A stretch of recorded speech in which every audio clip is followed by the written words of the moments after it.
It was, as we've looked back in that season, it was survival mode to get back to normal. I was trying to find normal and doing anything I could, even pretending that I wasn't paralyzed, that I can stand. That was a big thing. And it was a big celebratory day that I could stand and that I could take a few steps. But I took that and I wanted that to turn into, I'm good. I'm ready to come back and lead worship on platform. And I'm ready to come back and work in the office 40 to 50 hours a week. And in hindsight, I was not ready.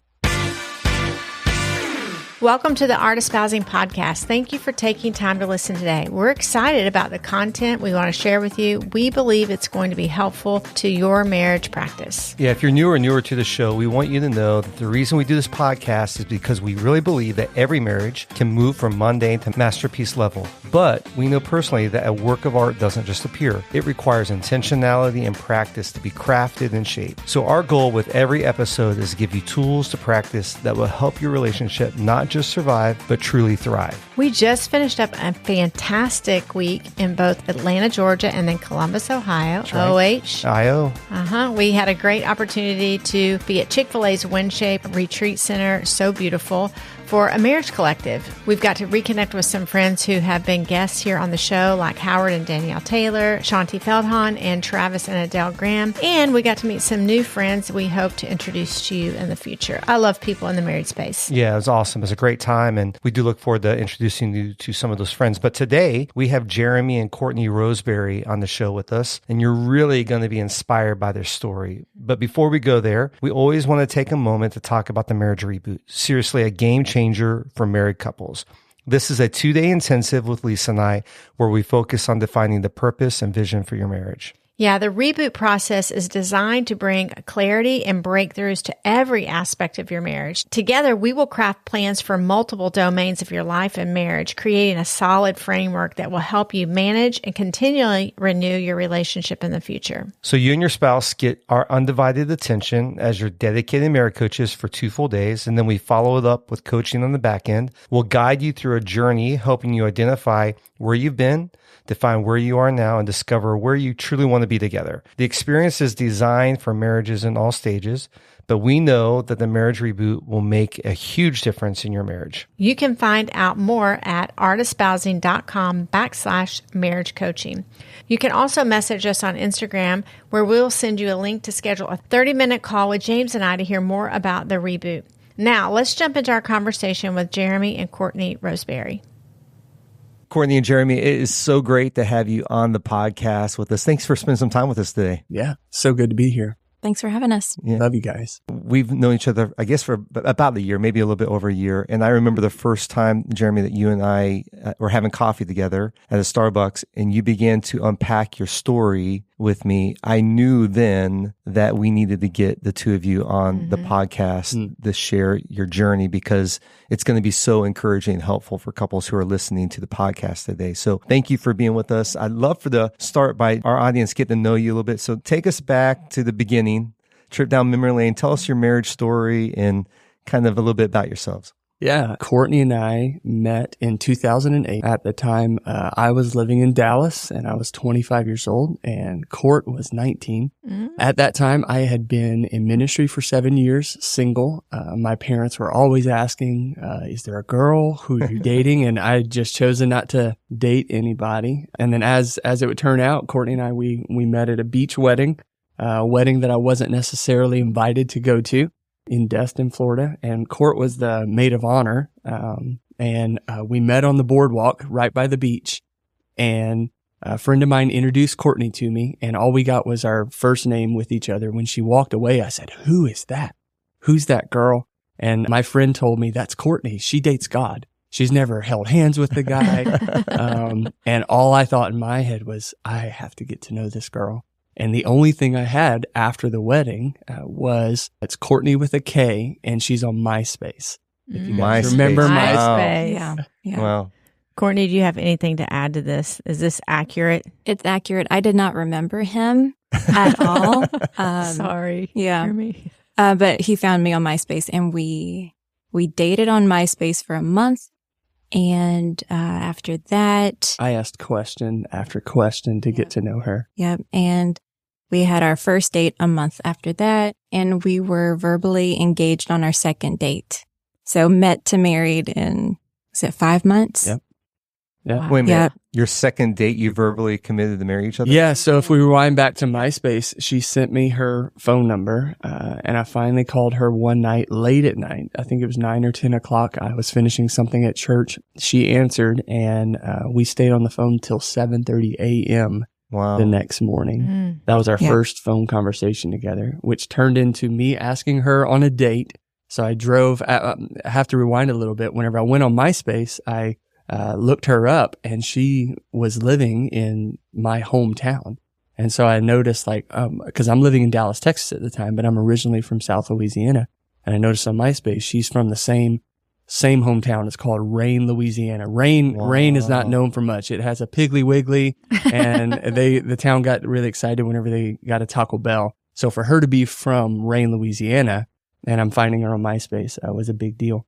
So when we had our first date was 17 hours. Her mom actually said, "Don't come home until you know if you want to marry this guy." Wow. She had never really dated in high school.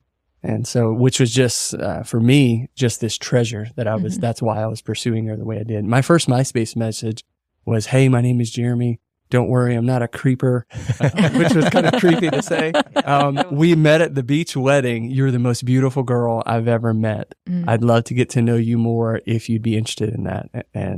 And then we actually made a book of all of our MySpace messages in our first 16 days of getting to know each other. That is incredible. It's kind of funny that you first met at a beach wedding because you guys both are such beach people. We are. We are. We love the beach. I have a clarifying question, though. This is, I know all listeners are thinking the same thing I am, so did you actually grow up in the same town and didn't know each other? That's right. Yeah. Actually, the private schools that we went to were like rival private schools and really small private schools. Wow. But there's an age gap between us. So Jeremy right. played his senior year. He played sports against my older brother, and my mom has video footage of that. But I'm like a seventh grader at the time. That was our second date. Whenever I met her family. Yeah, we figured all of it out. And her mom asked me what high school I went to, and then she said, "Oh, I think I have video of my son playing basketball." And sure enough, she not only had video of him playing basketball, but Kourtney was in the stands, 11 or 10 years old. And I was on the basketball court playing her brother, 17, 16 years old. Crazy. Very small town. Small town. Okay, another clarifying question. I'm wanting to know, because you were dating God right when you met him. So, and then you actually came to this decision pretty quickly. I mean, that's a pretty fast, turn. So how did God let you know? How'd you break up with God? I was going to say that, but then I'm like, so how did the turn happen that you're like, this is it? Because obviously if you're that committed to the Lord and know it, like that's a decision that you're making. Yeah. So I'd love to know how you came there. Yeah. So, not to go all the way back to the beginning or anything, but as a really small child, I remember my mom giving me like the best advice ever. And she said, "Hey, every night when you say your prayers, pray for your future husband." Mm-hmm. And that stuck with me my entire life. So I always prayed for my future husband, all the time. So when I met Jeremy, it was like we had this connection, real spiritual. It was just, I can't even put it into words though. But on our first date, it's the first time and only time in my whole life I heard God's audible voice. And he said, "This is him. You will marry Jeremy." And that was on our first date. So I had no question. I had no what ifs. It was like, no, I heard God. I heard God like I've never heard God, speak anything else before. Sitting on top of the library Yeah. that we weren't supposed to be on. Our first date. Yeah. It was, Kind of go places you're not supposed to. Yeah, I do go. Supposed to be at the wedding. No. Now you're on top of the library. We Not did. supposed to be- We trusted. Yeah, our first date, we were driving past a library that was under construction. Kourtney had said, "I want to work there." And so I just pulled the car into the construction parking lot. It had caution signs, and I got her to get out of the car and walk past all the caution signs. Climbed a 20-foot ladder. Climbed a 20-foot ladder on top of the roof of the building. And yeah, we spent the evening getting to know each other. Just talking. Talking life. Yeah. So when I think about God giving you such a clear directive, this is who you're going to marry. I'm thinking about your story, and I'm thinking that really matters, because I'd love for you guys to go into a part of your marriage story as you enter into marriage, and why that statement's really going to shine through, I'm sure. Yeah, that statement shined through on our second date, where we were verbally engaged, because for both Kourtney and I, God had spoken to both of us very clearly about each other. He'd spoken to me just 2 weeks prior to us meeting through someone who came up at the end of a worship set and pulled me to the back of the church and said, "I have a word from God for you." And I honestly was thinking, oh no, not another word from God. And she looked at me and she said, "You've been single for 7 years, and God wants to let you know He's sending your bride to you very soon. Wow. And she's going to understand the same intimacy that you've had with me. She'll understand the same." And so whenever the first thing that was told to me about Kourtney was, "Oh, that's Kourtney. She dates God." Wow. And that's what caused me to want to pursue her.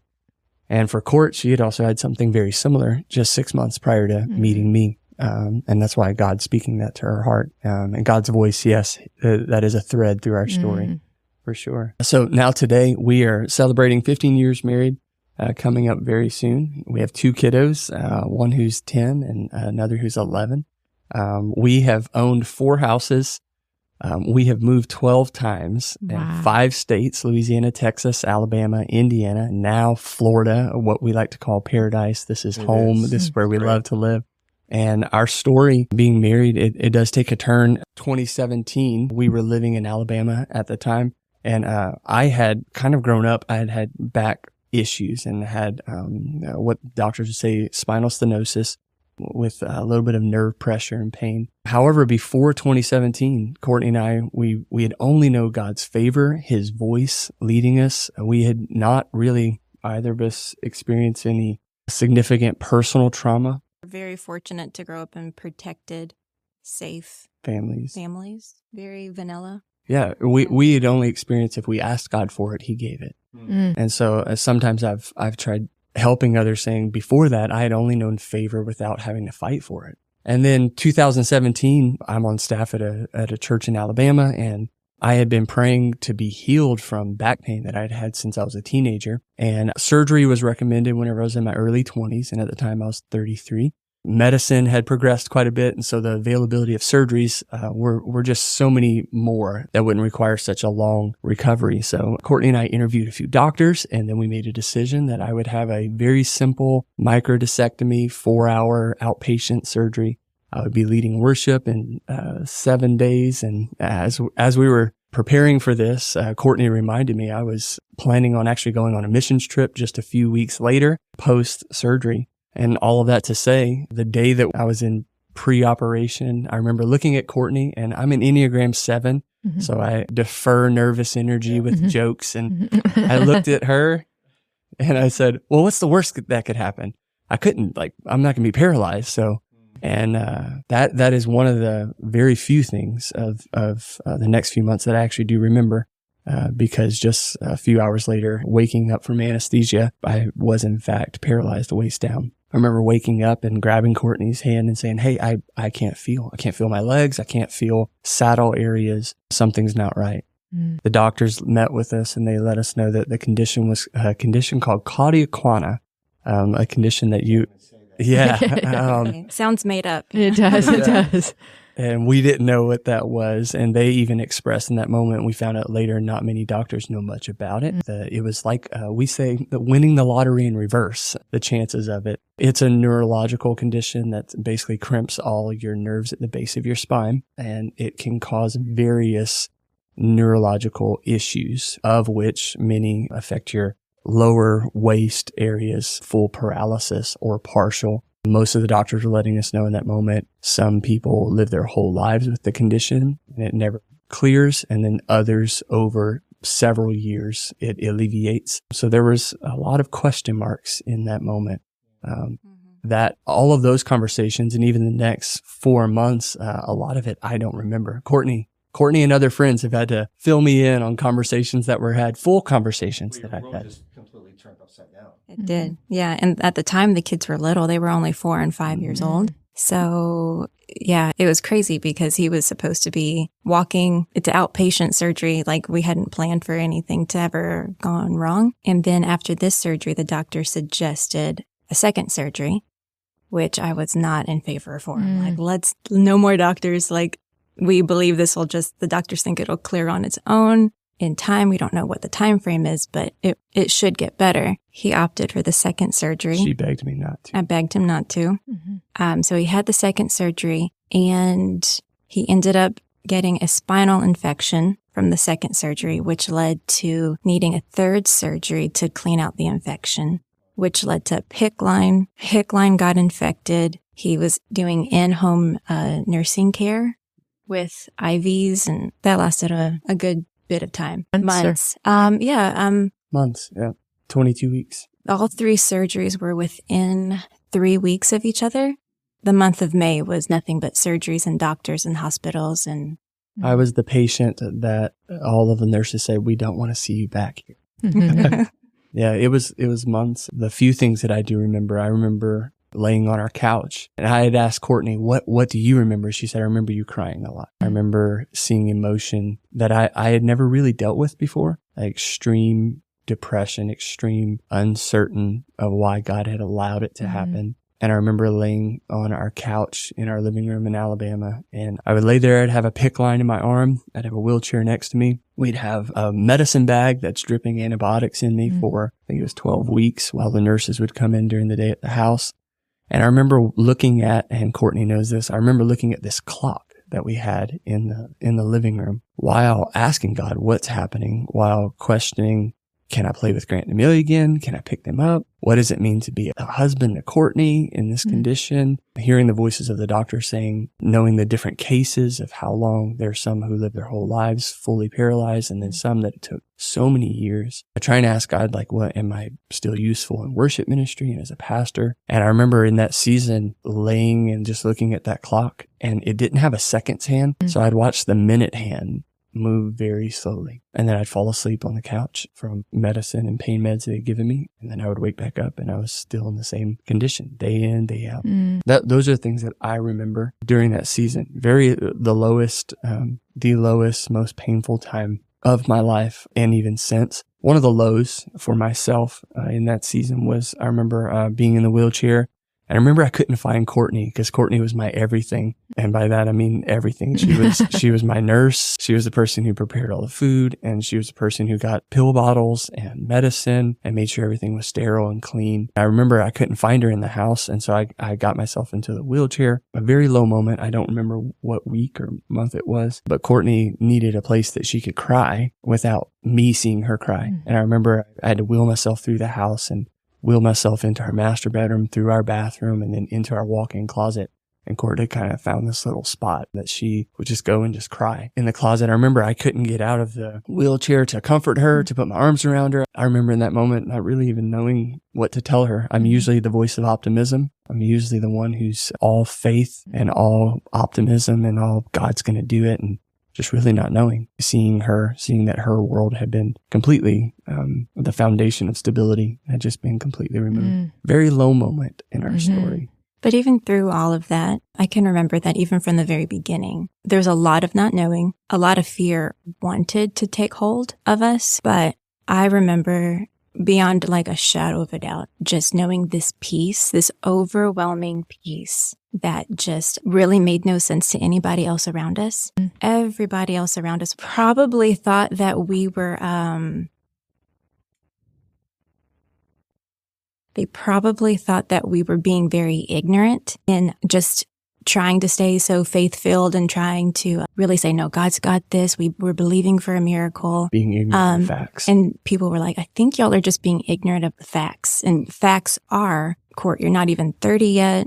Jeremy's still very young. He's only 35. You're pretty young to be disabled, and you need to think of your future. And I just remember having this overwhelming peace that no, like God's got this, and it doesn't make sense to the natural. It doesn't even have to make sense to your family and friends. But when God speaks to your heart, you just know. And that's really where I was most of the time. Now, sure, there was overwhelming times where I'm like, all right, like life is heavy right now. I'm taking care of the kids, wondering, what's our marriage going to look like? At the time, what were we, 7 years married? Still very, very young in marriage. Yeah, we found in that season, as we've looked back, we found the foundation that you get to walk on in your faith in God. And if your faith doesn't have a foundation, it has nothing to stand on. And we had to find in that season that walking through a very dark valley that, this is the foundation that our faith can stand on. And I remember us both having conversations about, we don't know if today's going to change. We don't know if tomorrow's going to change, but we're going to trust that God's going to heal. I do remember Court saying that. I know God's going to heal you, which for her takes a lot of faith. Yeah, I'm an Enneagram 6, so I have a plan for every kind of disaster that you can even just imagine. So having this unwavering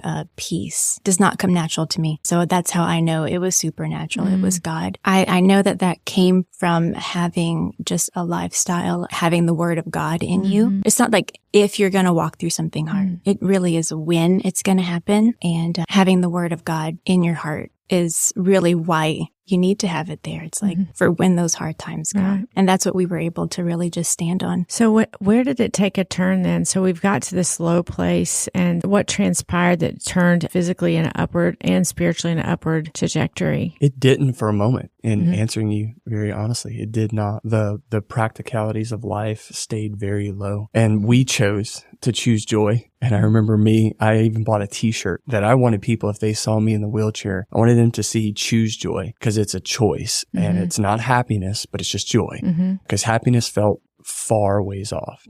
Joy though was different. And so we started game nights at our house on Tuesday nights. We would invite a few of the college kids to come and hang out and just play games. And I would just sit there. I don't remember them, honestly, but I know we did that. We would still have couples coming over, and they would bring dinner and they would hang out at the house. Again, I don't remember it. I've had full conversations with people that they've let me know. And a few of them have blackmail video of me saying certain things. So many things didn't change in the natural. But we made a choice together. And that I do know, changed a lot. I remember Kourtney came home and she had bought some, henna tattoos that had joy and faith and happiness. And that became just something I was doing with the kids at their age, just to try. And she was amazing at trying to just include me and trying to help, be the buoy for my personality. In our relationship, I've never had to be the cheerleader. That's always been Jeremy. He's the optimistic, happy, fun one. So for that season, I had to put that on. It was very draining. But, I think from the very beginning, we've always been a team, and you have to know. Yeah. And in answering your question, Lisa, it got better slowly over time.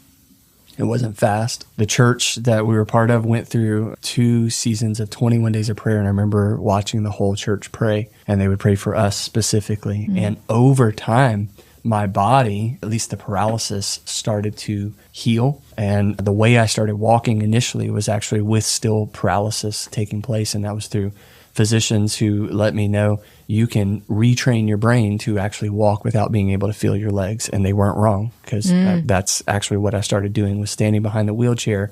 So in answering your question, some of it just came small, incremental, with both Kourtney and I never stopping communication with each other and checking in with each other. Some of those check-ins were very hard. A lot of those check-ins were very raw about just day-to-day life. We did have quite a few people that offered to come and live in and help Court, and Kourtney took them up on that help. Because I can be a little needy whenever I'm in a wheelchair. It sounds like y'all stayed connected in communication, obviously raw communication, honest communication.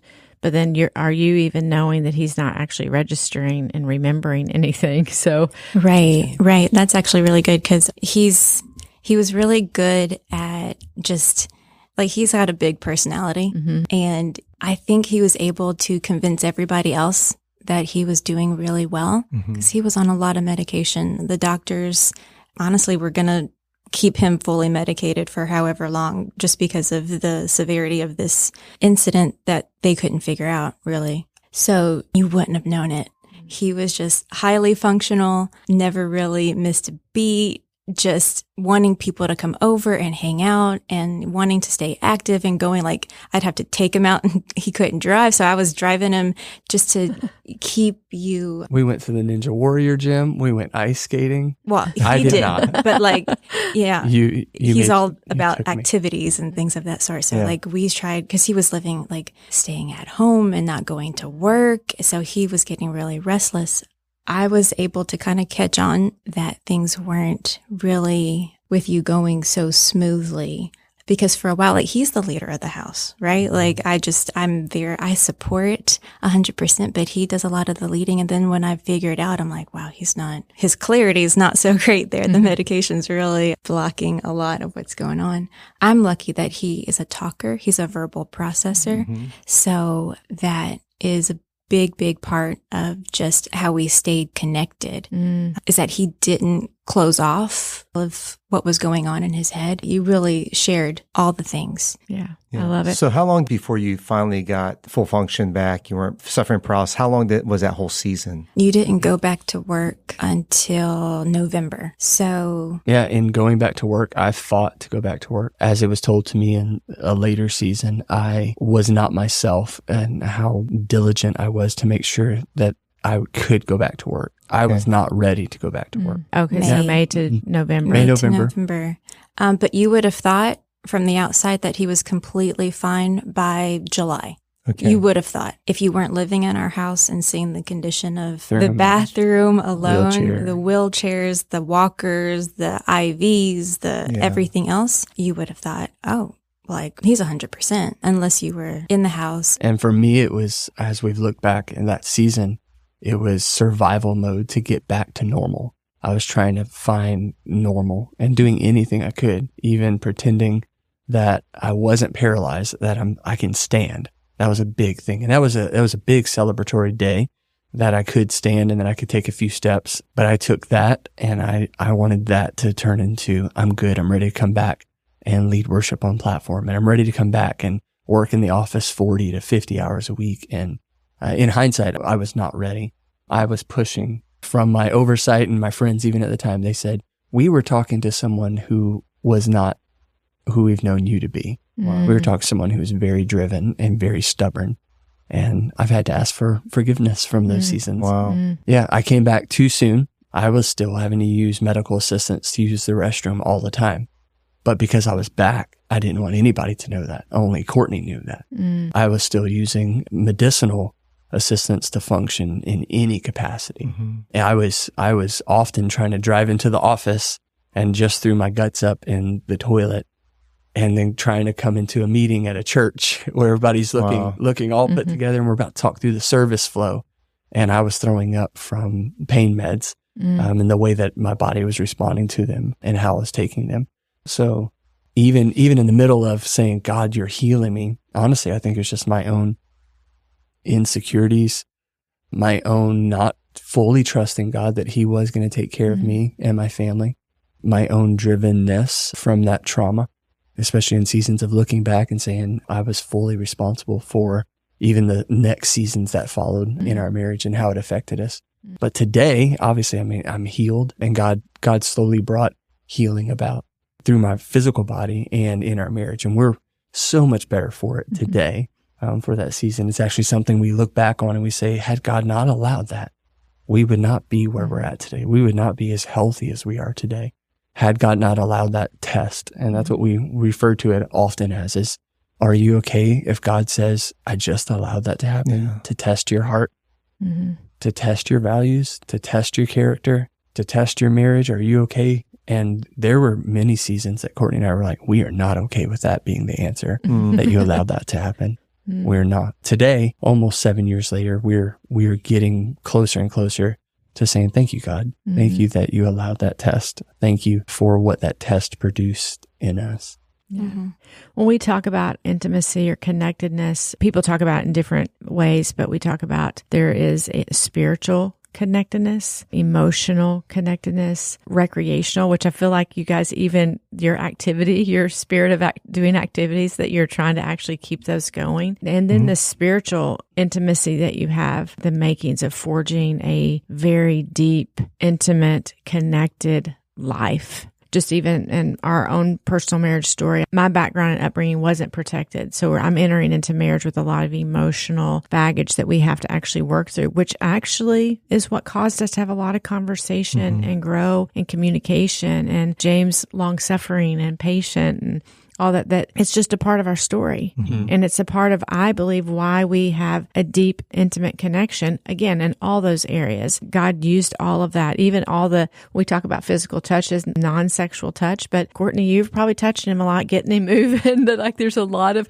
close proximity that you just go, it's really cool in light of how we view intimacy and connectedness, that God was actually keeping those together in this rawness of communication of where you are, and even saying, hey, this may be God's story for us, and we don't agree with this right now. Yeah, right. Yeah, and that's real. That's real life. It sounds like you guys coming out of this actually came out more intimately connected than you went into it. Do you agree? And I'm guessing, without being too personal, there probably wasn't much sexual intimacy when you're paralyzed from the waist down. So, no.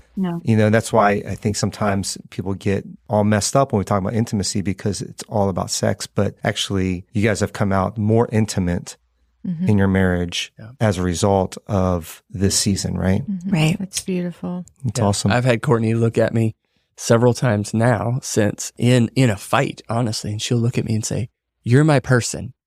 Yeah. That's awesome. Which means we're going to make it through this conversation. I love that. Because we've made it through much worse before. Oh, stars in heaven, you guys have. Yeah. I'd be interested, as you think back through that season, and if you were to project into maybe people who are listening today, what are some things that you've taken from that season that would help you through another crisis, or that would help somebody who's maybe going through a crisis right now to walk into that? So it really helped us, and I think it really can help pretty much anyone else out there going through something, is James 1:2-4. And I like the way the Message says it. And it says, "Consider it a sheer gift, friends, when tests and challenges come at you from all sides. You know that under pressure, your faith life is forced into the open and shows its true colors. So don't try to get out of anything prematurely. Let it do its work so that you become mature and well-developed, not deficient in anything." I love that. And the part that really stuck out to me was, don't try to get out of it prematurely. Because, I mean, like when you're going through a trial, like I'm like, when is this going to be over? Yeah. What's life going to look like after it? But if you get out of it prematurely, the Bible says you won't be mature or well-developed. And I mean, that's what we want. We want to be mature and well-developed. Yeah, our advice that we would give to another couple would be conversation. It's the altimeter of your relationship. The quality of that conversation. Like, it's okay if that conversation is working through not seeing answers. It's okay if it's a depressed day. Yeah, having quality conversation. One thing that Kourtney and I did twice also through that conversation was we had quite a few times we weren't getting along. The stress was too much, either on me or on her.